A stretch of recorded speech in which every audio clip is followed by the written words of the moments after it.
ইদানিং কালের মধ্যে সবচেয়ে ভয়াবহ প্লেন দুর্ঘটনায় আপনাদেরকে আরেকটি আপডেট জানাচ্ছি।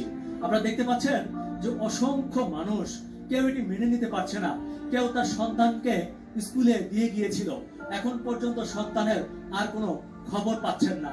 আমি অনেকগুলো মাকে ছুটোছুটি করতে দেখেছি, তারা বলেছে যে আমার সন্তানকে স্কুলে দিয়ে গিয়েছিলাম, কিন্তু ছুটির পর আর তাকে খুঁজে পাইনি। আমরা শুনেছি প্লেন দুর্ঘটনা হয়েছে, এখন আমরা দেখি কোথায় পাওয়া যায়। এবং কোনো কোনো মাকে দেখলাম যে এখানে এসে না পেয়ে বিভিন্ন হাসপাতালে দৌড়াদৌড়ি করছে। এটি আসলে অত্যন্ত দুঃখজনক ঘটনা। দর্শক মণ্ডলী, আপনারা দেখতে পাচ্ছেন যেটি মাইলস্টোন স্কুল। আমাদের সামনে যদি একটু খেয়াল করে যে উপরে যে ভবনটা দেখা যাচ্ছে, এটি মাইলস্টোন স্কুলেরই একটি অংশ।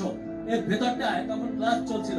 দর্শক মণ্ডলী, আপনাদেরকে আরো জানিয়ে রাখি, এখানে সাধারণত পর্যন্ত যে ভবনে ক্লাস হয় সেই ভবনেই এই বিজিআই F7 যুদ্ধ বিমানটি সজোরে দুপুর 1:06 আঘাত করে এবং মুহূর্তে দুমড়ে মুচড়ে যায়। সেখানে পাইলট তৌকির হোসেন নিহত হয়েছেন। আপনাদেরকে দেখানোর চেষ্টা করি, আমার সাথে একজন প্রত্যক্ষদর্শী আছে, যিনি এখানে একটি স্থানীয় রেস্টুরেন্টে কাজ করেন এবং যখন এখানে এই বিমানটি দুর্ঘটনা ঘটে সে মোটামুটি এখানে উপস্থিত ছিলেন। আচ্ছা, আপনি তো কাছেই ছিলেন, খুব কাছ থেকে দেখেছেন, কি হয়েছিল এখানে? আসার পরে এসে দেখি প্লেনটা বিল্ডিং এর লগে বিধ্বস্ত হয়ে নিচে পড়ে রয়েছে, আগুন জ্বলতে আছে, সাইডে অনেকগুলো মৃত লাশ পড়ে রয়েছে, পুরা মানুষ পড়ে আছে। আর বিমানটা বিধ্বস্ত হয়েছে আপনার প্রাইমারি শাখায়, মাইলেশন স্কুল এন্ড কলেজ না, স্কুলের যে শাখাগুলো ডান সাইডে দেখেন শিশু বাচ্চারা পড়াশোনা করে, এইখানে যে বিল্ডিংটা ছিল এটা আমাদের বিধ্বস্ত হয়েছে। আপনি যাওয়ার পরেও কি আগুন জ্বলছিল? তখন আগুন জ্বলছিল। পরে 5 মিনিটের মধ্যে ফায়ার সার্ভিস স্টেশন এখানেই তো, এই যে এখান থেকে এসে সময় লাগে না, এসে পরে আগুন নিয়ন্ত্রণে আনছে। দর্শক মণ্ডলী, এই ভাইটি বলছিল যে মূলত প্লেনটি যেখানে ক্র্যাশ করেছে, ফাইটার প্লেনটি, সেটি ছিল বাচ্চাদের শাখা, অর্থাৎ ক্লাস 1 থেকে ক্লাস 5 পর্যন্ত যে ভবনটিতে ক্লাস হয় সেখানে প্লেনটি আছড়ে পড়ে।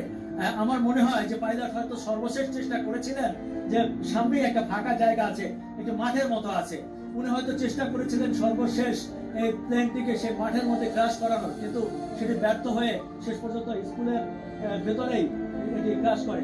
এটি অত্যন্ত দুঃখজনক। আমাদের শিশুরা যারা দেশের ভবিষ্যৎ, আমি ঠিক জানি না এই বাবা মাদেরকে আমি কিভাবে সান্ত্বনা দেবো।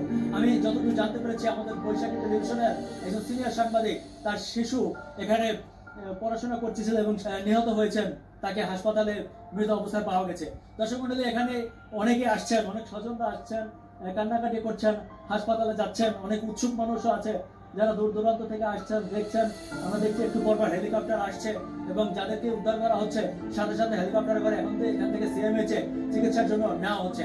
আমরা আরো জানতে পেরেছি যে এখানে উত্তরা যতগুলো হাসপাতাল আছে কাছাকাছি, সবগুলো হাসপাতালে এখানে চিকিৎসা দেওয়া হচ্ছে এবং এখানে কিছুক্ষণ পরপর মাইকিং করা হচ্ছে, যাতে কেউ রক্ত দিতে চাইলে যেন এখানে এসে রক্ত দিতে পারে। আমি আপনাদেরকেও জানিয়ে রাখি, যারা স্ক্রিনে এখন আমাদের সংবাদটি দেখছেন, আপনারা যদি কেউ রক্ত দিতে চান তাহলে উত্তরা বাংলাদেশ মেডিকেল এবং আশেপাশে যতগুলো মেডিকেল আছে সেখানে আপনারা যোগাযোগ করতে পারেন।